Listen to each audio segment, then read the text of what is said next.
Hi, what's up mga meme? It's me, Rico Mori, and welcome back to my channel, Mabuhay! And since ngayon po ha mga meme, nako, nangalhatian na po ha mga meme ang buwan ng Nobyembre at papasok na nga po ha mga meme ang December. Eh syempre, ano ibig sabihin nun? Eh di yun na nga, yung pinakaintay-intay nating season sa lahat ha mga meme, ang Kapaskuhan. At yun na nga po ha mga meme, may kaugnayan po dyan ng topic natin ngayon. Kasi ngayon for today's video po ha mga meme, iisa-isain po natin ang mga sinasabing mga pinakamasuswerteng mga pangdekorasyon po ha mga meme sa Kapaskuhan na naghihikayat ng mga positibong enerhiya para man po tayo ha mga meme makalanghap naman, makaminana naman ng mga sinasabing mga biyaya ng buhay na yan, yung mga blessings baga ng Christmas. Talaga ba? Opo ha mga meme, merong ganun. Meron po mga sinasabing talagang mga pinakamasuswerteng mga pangdekorasyon o palamuti ha mga meme na dapat po i-incorporate po ninyo sa inyo pong mga tahanan para kayo naman po ha mga meme, swertihin naman. Opo ha mga meme. Kaya kung gusto nyo pong malaman kung ano pong mga sinasabing mga pinakamasuswerteng mga palamuting ito at mga dekorasyon na yan ng Kapaskuhan, ay panoorin nyo lamang po ang video kong ito. Siya. Go mga meme! Pasko na eh!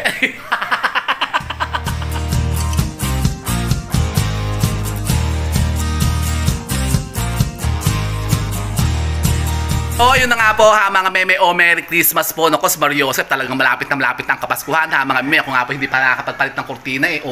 Eto, brown pa rin po yung kurtina ko, tingnan nyo. Pero mamaya papalitan ko na po yan ha mga meme ng kulay pula. Talaga ba? Opo, at kayo po ha mga meme, mag-ready na, magdekorasyon na kayo ha mga meme ng mga pang-Christmas baga. Kasi alam nyo po ba ha mga meme, na meron pong epekto yan ha mga meme sa pag-attract natin ng mga sinasabing mga positive energy kapag ka-December. At lalong-lalo na po kapag papasok po ha mga meme yung bagong taon, 2024 na po ha mga meme, kaya kayo po mag-prepare naman. Baka naman kayo po ha mga meme, wala ng mga spirit of Christmas dyan ha mga meme. Nako, negative po yan. Kailangan po ha mga meme, imbibe natin yung spirito ng Kapaskuhan ha mga meme, at para tayo ay swertihin nga sa buhay natin. At alam niyo po ba ha mga meme na meron mga sinasabing mga masuswerteng mga palamuti ha mga meme na dapat po i-incorporate natin sa ating mga tahanan para nga po tayo po ha mga meme yun na nga, bakasumpong naman ng swerte ha mga meme. Talaga ba? Pero palang ganoon. Opo, at ako pa medyo hindi pa ako naliligo ha mga meme. Pero tindi nyo, fresh pa rin naman ako, hindi ba ga? So yun na nga po ha mga meme, ngayon nga po isa-isahin po natin ang mga sinasabing mga masuswerteng palamutit, mga dekorasyon ha mga meme para sa Kapaskuhan. Para tayo naman po ha mga meme, makasumpong naman ng sinasabing kaswertihan na yan ha mga meme. Ano ba yung mga yan? Meron po tayong ihinandang list ha mga meme ng mga sinasabing mga napaka-iinam at napakagagandang mga pampaswerteng dekorasyon na yan ha mga meme para sa araw ng Kapaskuhan. Kaya wala na po masyadong chika talaki sa mga meme. Umpisahan na po natin ito. At una po sa ating list ha mga meme, ayan, yung nasa likodan ko. Dapat po ha mga meme, kayo po ay may mga Christmas tree. Christmas tree, wow, ang ganda ng Christmas tree, pulang-pula talaga. Opo ha mga meme, dapat po ha mga meme, kayo po yung maglagay ng Christmas tree sa inyo pong mga tahanan. Opo ha mga meme, at piliin nyo po yung mga masuswerte mga kulay po ng mga Christmas tree. Ano ba yung mga yan? Yung mga kulay puti, kulay gold, at yung klasikong po na kulay ng Christmas tree, yung kulay green ha mga meme, pasok na pasok pa rin po yan. So yan, katulad po nito ha mga meme, ang Christmas tree po namin ay kulay green. Pero ang palamuti ko pong ginamit ngayon ay iba-ibang kulay. Yan, in-incorporate po ha mga meme, mas swerteng kulay, katulad po ng puti, pula, yan dilaw po ha mga meme, at kulay green. Kasi yan po yung mga swerteng kulay ngayong taon na ito ng 2024, Year of the Wood Dragon. Talaga ba? Tapos, dapat po ha mga meme, meron po kayong nakasabit nito sa inyong po mga Christmas tree. Yan, number 1 po ha mga meme ay ang mga stars. Yan po ha mga meme, tingnan yung stars. Yan, kasi alam niyo po ba ha mga meme, ng simbolo po ng stars ay nako, yan po yung napakaswerte niyan ha mga meme kapag kato po yung sasabit natin sa ating mga tahanan. Yang parol po ha mga meme, napakaswerte po niyan. Napakaganda po ng energy na ibinibigay po sa atin yan. Opo ha mga meme, kaya kayo po yung huwag magpapawala ng mga parol na hugis tala o hugis star ha mga meme. Isabit nyo po yung sa mga bintana po ninyo o sa harapan po na inyo pong mga tahanan para kayo naman po ha mga meme, makainganyo nga po ng mga positibong enerhiya na magbibigay sa atin ng mga biyaya ng buhay. Yan, ganito po ha mga meme, yan, magsabit po kayo ng mga stars sa inyo pong mga Christmas tree ha mga meme, kasi napakaganda po kapag kayo po yung naglagay ng mga stars dyan sa Christmas tree po nyo. Katulad po nito ha mga meme, ako po yung gumamit ngayon ng stars at yan po yung yari sa kahoy kahoy at kulay puti siya at kulay silver ha mga meme. Kasi yan po ha mga meme ang mga pinakamaswerteng kulay ngayong taon na ito. Yang mga kulay puti, kulay silver at kulay gold ha mga meme. Kasama rin po yan yung kulay green at kulay pula. Yan, kaya ang aking Christmas tree po ngayon ay kulay green. Tapos yan po ay dinekorasyonan ko po ng mga bulaklak na puntsensya na kulay pula puntsensya. Opo, puntsensya. Yan o, ito puntsensya to. Oh. Yan. At alam niyo po ba ha mga meme, ang stars ay isang napakaswerteng ornament po yan o pangalamuti sa ating kabahayan. Kasi kayo po ha mga meme makaka-receive ng mga sinasabing kaswertihan kapag kayo po nagsabit ng star sa inyo pong mga bahay ha mga meme. Kututulad po ng ating mga parol. Yan. Kayo po maglagay po ng mga parol ha mga meme sa mga pintuan po ninyo, sa harapan po ng bahay po ninyo ha mga meme. Na hugis tala po o hugis star ha mga meme. Kasi ang star po ha mga meme, yan po ay sumisimbolo sa liwanag na tumanglaw po ha mga meme nung ipinanganak po ang ating Panginoong Jesus Christ. Ayan po o, tinan nyo. Diba? Ayan si Jesus Christ o. Diba pinanganak siya noon sa sabsaban? Oh, ayan, ganyan po siya. O, kayo po ha mga meme, maglagay po ng mga Christmas lights na kumukuti-kutitap. Mas maganda po yung iba't ibang kulay ha mga meme. Pero mas, diba ga, yan po ang tumanglaw diba nung ipinanganak ang ating Panginoon na si Jesus Christ sa sabsaban, ang mga stars. Kaya kayo po ha mga meme, maglagay po ng mga stars dyan sa bahay po ninyo. Ang pangalawa po ha mga meme ay ang mga Christmas balls. Yan, yung mga bilugbong mga Christmas balls na napakaswerte po niyan ha mga meme. Kasi ang sinisimbolo po niyan ha mga meme, pera. Yung mga bilog-bilog po ha mga meme, dapat po magsabit kayo niyan sa inyo po mga Christmas tree. Pwede rin po kayo maglagay niyan ha mga meme sa mga pintuan po ninyo, yung sa mga garland. Maglagay kayo ng mga garland ha mga meme na kulay green, tapos sabitan nyo ng iba't ibang kulay po ng mga Christmas balls. Yan, kulay gold, kulay green, kulay red ha mga meme. Yan, napaka-powerful po niyan ha mga meme na makahikayat ng mga positibong enerhiya ng mga Christmas balls. Tapos yan, kasama rin po dyan ha mga meme yung kumukuti-kutitap na yan. Alam nyo po ba ha mga meme na ang Christmas lights, yan po ha mga meme, yung mga glittering lights po ha mga meme ng mga Christmas tree, mga kumukuti-kutitap na yan ha mga meme sa Christmas tree natin. Yung mga Christmas lights. Talaga ba? Opo ha mga meme. Kasi alam nyo po ba ha mga meme ng mga Christmas lights o yung mga kumukuti-kutitap na ilaw na yan sa Christmas tree natin ay nakakapagdagdag po yan ha mga meme ng mga positibong enerhiya na yun na nga nakakahikayat po ng mga sinasabing kaswertihan na yan. Talaga ba? Opo ha mga meme, at mainam din po kung kayo po maglalagay po ng mga Christmas lights sa harapan po ng inyong pong mga tahanan. Ibig sabihin po, ini-invite po nyo po yung mga positibong enerhiya po ha mga meme ng spirito ng kapaskuhan. Tulad po niyan ha mga meme. Mas maganda po yung mga nagpapatay-patay sindit, kumukuti-kutitap na mga Christmas lights ha mga meme. Pwede kayo maglagay niyan ha mga meme sa loob po ng inyong pong mga tahanan. Pwede rin po sa labas. Maglagay kayo sa mga bintana po ninyo, sa mga pintuan, sa terrace po ninyo, sa mga puno, sa garden, sa mga halaman. Lagyan nyo po yan para lumiwanag bagat po yung magbigay sa atin ng mga positibong enerhiya na yun na nga nakakahikayat nga po ng kaswertihan. O kaya katulad po niyan ha mga meme, talagang dinabihan ko talagang Christmas lights ko sa aking Christmas tree. Yan, tulad dito sa aking bilin ha mga meme, nilagyan ko talaga ng ilaw yan. Kasi napakaganda po niyan ha mga meme kapag kayo po may mga Christmas lights dyan na kumukuti-kutitap baga. Talaga ba? Opo ha mga meme, yun tingnan nyo. Yan, kaya kayo po ha mga meme, huwag pagpapawala ngayon kapaskuhan na ito ng mga Christmas lights. Mas maganda po yung iba-ibang kulay ha mga meme, yung nagpapatay-patay sindi. Yan, katulad po niyan ha mga meme. Yan, sa hagdan ko, nilagyan ko nga rin ng Christmas light katulad po ito di baga, yan Pero hindi pa po tapos yan ha mga meme, kasi paglalagay pa po ako ng garland dyan, tapos lalagyan ko rin po ng mga Christmas balls, saka mga puntsensya.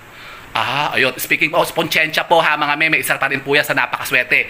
Yan ang mga bulaklak na puntsensya.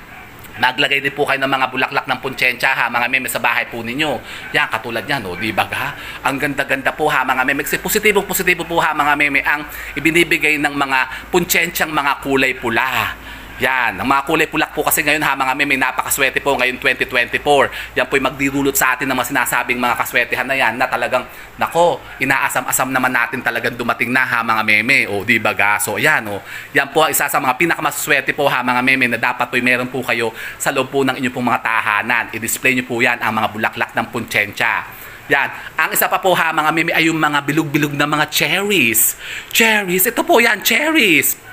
Alam niyo po ba ha mga meme, na napakaganda po kapag kayo po magsasabit po at maglalagay po dyan o magdidekorasyon ng mga iba't ibang mga palaputi na kulay pula.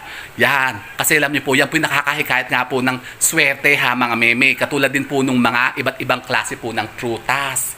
Yan, ganyan po, di ba ga? Maglagay lang po kayo ng mga prutas dyan sa bahay po ninyo. Maganda po sa mga center table po ninyo o sa dining table ha mga meme. At ang isa pa po na wag po kayo magpapawala ha mga meme, ilalagay nyo po sa mga tahanan po ninyo. Lalong-lalo na po sa pintuan po ninyo ha mga meme ay ang ito. Ang bawang. Yan, ako magsabit kayo ng bawang ha mga meme. Ngayong Pasko ha mga meme sa pintuan po ninyo kasi yan po isa po sa nakakahikayat po ng mga positibong enerhiya ng Kapaskuhan. Kapag kayo po ha mga meme nagsabit ng bawang sa pintuan po ninyo. Talaga bawang? Opo, bawang. Di ba? Di kayo naniniwala? Nako, kasi parang kakaiba di ba? Opo, decoration na dalagay nyo po sa bahay po ninyo, bawang. Hindi po talagang totoong-totoo po yan ha mga meme. Bawang po, magsabit kayo ng bawang. Yan mga buwig-buwig ng bawang. Talian nyo po yan ng ribbon na pula ha mga meme. Yan po, isabit nyo po sa mga pintuan po ninyo. Kasama po ng ating dahon ng laurel. Opo ha mga meme. So yan, bawang at dahon ng laurel, isabit nyo po yan. Tapos sulatan nyo po ng sign po ng pihu ha mga meme. Para kayo po ha mga meme, ma-imbibe nyo lahat ang mga sinasabing swerte na yan na ibibigay sa atin ng Christmas ngayon ha mga meme. Talaga ba?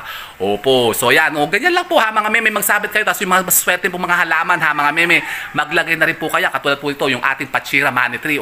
Diba? Ako po naglalagay din dyan sa harapan po ng aking pintuan ha mga meme. Yan. Tapos, yung mga maswerte po nating halaman ha mga meme, pwede kayo mag-incorporate dyan. Tapos, ito pa po, isa-share ko sa inyo ha mga meme, yung ating mga masuswerteng mga kahilingan. Yan pong ating red envelope ha mga meme. Gagawin po natin yan bago pumasok naman po ang bagong taon. Maglalagay po tayo yan ha mga meme sa harapan po ng ating pintuan. Para ma-imbibe natin naman yung ating mga kahilingan na gustong-gustong matupad na ha mga meme ngayong taon na ito. Diba ka?